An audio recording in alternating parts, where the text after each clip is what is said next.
네, 여러분들 이번 시간에는요, 환율의 변동에 따른 손익은 어떻게 계산하는지에 대해서 한번 알아볼게요. 자, 생각 열기를 같이 봅시다. 이런 상황이에요. 이제 해외 쇼핑몰에서 직구를 하고 계시는데 가격이 이제 100달러인 이제 운동화를 사시는 거죠, 어머님께서. 근데 이날은 환율이 1,100원이었고요. 며칠 후에 환율은 1,200원이었는데 환율이 오른 상황을 보고 지난번에 그 운동화를 구매하길 잘했다 이렇게 얘기를 하세요. 그러니까 결국 뭐예요? 환율이 낮을 때 구매하는 것이 소비자 입장에서는 더 이득이라는 상황을 얘기해주고 있는 거지. 왜 그럴까요? 자, 환율이 1,100원일 때와 1,200원일 때 운동화 가격을 각각 원화로 한번 계산을 해보자는 거죠. 간단한 비례식을 적용하면 되죠. 자, 1달러가 1,100원이었으니까 지금 100달러짜리 운동화잖아요. 100달러면 얼마냐 그렇게 하니까 자, 외항 내항끼리 곱하면은 11만 원이라는 사실을 알 수 있죠. 자, 같은 방식으로 이해하면 환율이 1,200원일 때는 운동화 가격이 12만 원을 내야 된다는 거지. 그러니까 분명히 중요한 것은 운동화 가격은 100달러로 동일한데 환율의 변동에 의해서 손익이 발생해 버린 거죠. 예, 그렇죠. 그래서 환율에 따라서 운동화를 10,000원 더 주고 구매할 수도 있다는 겁니다. 그래서 여러분들 정리해보면 환율이 낮을 때 직구 사이트를 이용하는 것이 여러분들 입장에서 더 이득이 되는 거죠. 이와 같이 상품 가격이 외화 통화로 표기된 경우에는요, 환율의 영향을 받으므로 원화의 지불 금액이 달라질 수 있다는 겁니다. 그래서 이걸 좀 더 일반적인 상황으로 우리가 한번 이해를 해봅시다. 자, 한번 보세요. 자, 지금 보시면은요, 자, 여기서부터 여기까지만 한번 이해를 해볼게요. 자, 환율이 1,100원에서 1,200원으로 변하면 환율이 상승했다 이렇게 얘기하거든요. 근데 환율이 1,100원일 때는 1달러 화폐를 구입하려면 원화 1,100원이 필요하지만 환율이 1,200원으로 상승해 버리면 원화 1,200원이 필요하기 때문에 그만큼 원화의 가치는 하락한 거예요. 100원이 더 필요하니까. 그렇죠? 근데 반대로 환율이 1,100원에서 1,000원이 돼 버리면 우리가 일단 그러면 이제 그럴 때는 환율이 하락했다고 얘기하는데, 자, 1달러 화폐를 구입하기 위해서 1,100원에서 1,000원이 돼버리면 말 그대로 원화 1,000원만 있으면 1달러를 구입할 수가 있는 거기 때문에 그만큼 우리 원화 가치는 상승한 겁니다. 그렇죠? 그래서 이 그림이 그 상황을 잘 표현해주고 있는 거네요. 그래서 우리가 이거를요 이렇게도 표현해요.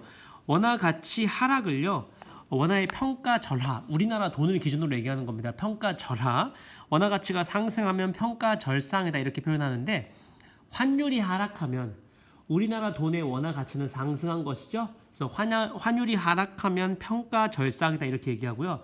환율이 상승하면 평가 절하다 이렇게 얘기를 합니다. 자, 그러면 이 상황을 이제 우리 수출 기업, 또는 수입 기업의 입장에서 한번 환율의 변동이 어떤 영향을 미치는지 한번 생각을 해봅시다. 자, 환율이 상승하게 되면 수출업자는 수출 대금으로 받은 외화를 당연히 우리나라에서는 이제 우리나라 돈을 써야 되기 때문에 원화로 교환해야 될 거 아니야? 그럴 때 더 많은 원화를 받을 수가 있게 되겠지. 환율이 상승했기 때문에. 따라서 수익이 증가하게 되는 거야. 그리고 수입업자는 수입 대금으로 지불할 외화를 구입할 때 더 많은 원화가 필요할 거 아니야. 그지? 환율이 상승했으면 그로 인해서 손실이 확대되게 되지. 따라서 환율이 상승하면 수출은 늘게 되고요. 수입은 줄게 됩니다. 환율이 하락하면 당연히 그 반대 상황이 발생하게 되는 것이죠. 자, 그러니까 여러분들 봐봐요. 환율이 상승하면 해외 시장에서 수출품 가격을 인하할 여지가 있다는 거야.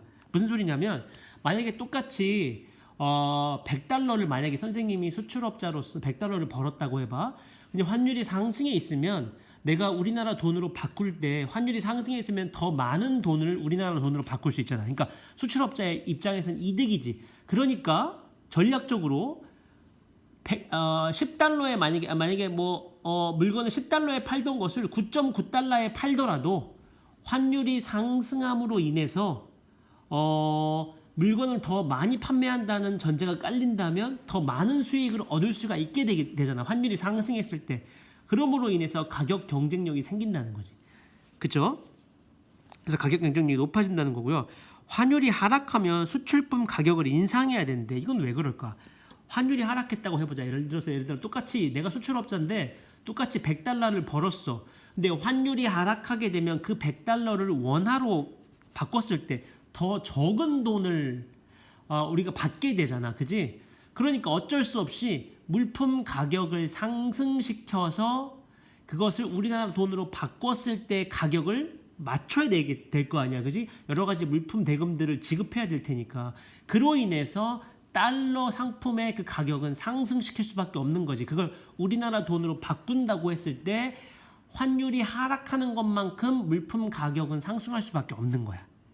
그렇기 때문에 수출품 가격은 인상해야 되니까 가격 경쟁력이 떨어지는 거지. 선생님 그러면요 환율이 높은 게 무조건 좋은 거예요? 이렇게 얘기할 수 있지만 그렇지 않아요.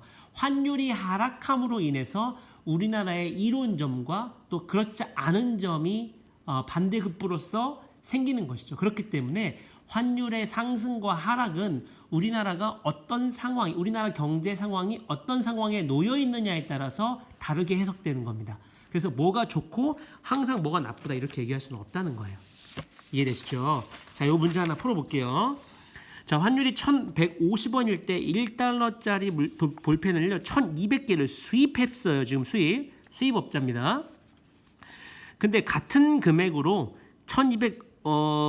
금액으로 환율이 1,250원으로 상승할 때 수입할 수 있는 볼펜의 개수를 구하래요. 선생님 말을 좀 더듬네. 자, 어쨌든요. 보세요.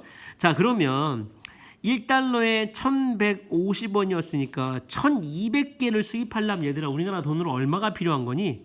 그지? 하나 볼펜이 1,150원이니까 1,200개면은 1,200 곱하기 1,150원일 거 아니야?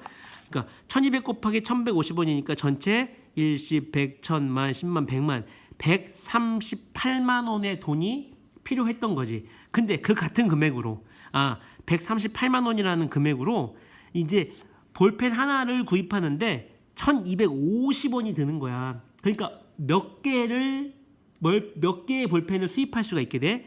얘를 이걸로 나눈 거지. 그렇겠다. 그지? 한 개에 이만큼의 돈이 필요한 거니까. 그래서 138만 원을 1,250원으로 나누면 결국 어떻게 돼요? 1,104개가 나와. 그러니까 어떻게 됐어, 얘들아?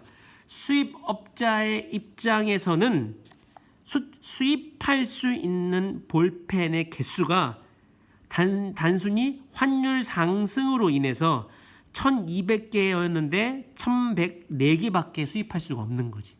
그러니까 수입업자 입장에서는 뭐야? 손해인 거야. 이해됐죠? 그래서 어쨌든 1,104개가 답이 되는 겁니다. 환전 수수료는 생각하지 않았어요, 지금요. 그쵸? 자, 좋아요. 자, 이번에는 이렇게 한번 생각을 해봅시다. 자, 환율 변동은 개인의 경제 상황에도 영향을 주게 돼요. 아까는 기업이었고 이제는 개인입니다. 자, 환율이 상승하게 되면 외화로 환전하거나 해외 송금을 할 경우에 더 많은 원화가 필요해요. 그렇죠. 환율이 상승하면 어떻게 되니까? 원화의 가치는 하락하게 되니까 같은 달러를 송금하려면 더 많은 원화가 필요한 거죠. 외국 기업에서도 외화로 월급을 받거나 예금이 있는 경우에는 근데 더 많은 이익이 발생하는 거죠. 외국 기업에서 외화로 월급을 받았어요. 그런데 환율이 상승했어요. 그러면 같은 달러일지라도 환율이 상승했기 때문에 그걸 우리나라 돈으로 바꿨을 때 더 많은 돈을 받을 수 있게 되는 거지. 그로 인해서 더 많은 이익이 발생한다는 거야. 환율이 하락하면 반대 현상이 생기는 거지. 구체적인 예를 들어서 하나를 생각을 해보자. 자, 일본 기업에서 근무하는 진영 씨는 매달 1일 월급으로 35만 엔을 받고 있어. 근데 이번 달 1일에 원 100엔 환율이 1,100원이었고 월 말에는 환율이 상승해서 1,200원이 되었다는 거야. 그럼 월급을 월 말에 원화로 전부 환전할 때 1일에 환전할 때와 비교하여 증가 또는 감소한 금액을 구하래. 일단 환전 수수료는 생각하지 말아 봅시다. 자, 그러면 간단하죠? 또 같은 비례식을 사용하면 되죠. 자, 100엔일 때 초에 1일이요. 1일. 100엔일 때 1,100원이었으니까 100엔일 때 1,100원이었으니까 35만 엔. 자, 35만 엔.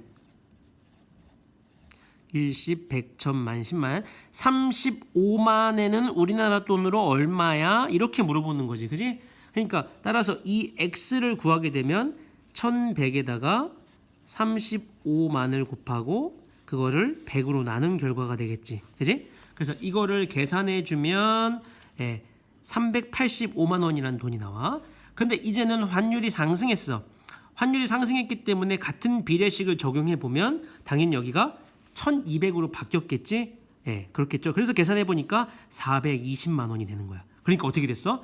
월 초에 비해서 월 말에 그 환율을 적용받아서 환전하는 것이 35만 원이 증가하는 효과가 있다는 거지. 엔화의 돈은 똑같았지만 환율의 변동으로 인해서 환율이 상승했을 때 환전함으로 인해서 월급은 증가하게 된다는 거야. 그러니까 환율이 얼만큼 중요한지 여러분들이 이해되시죠? 좋아요. 여기까지 하겠습니다.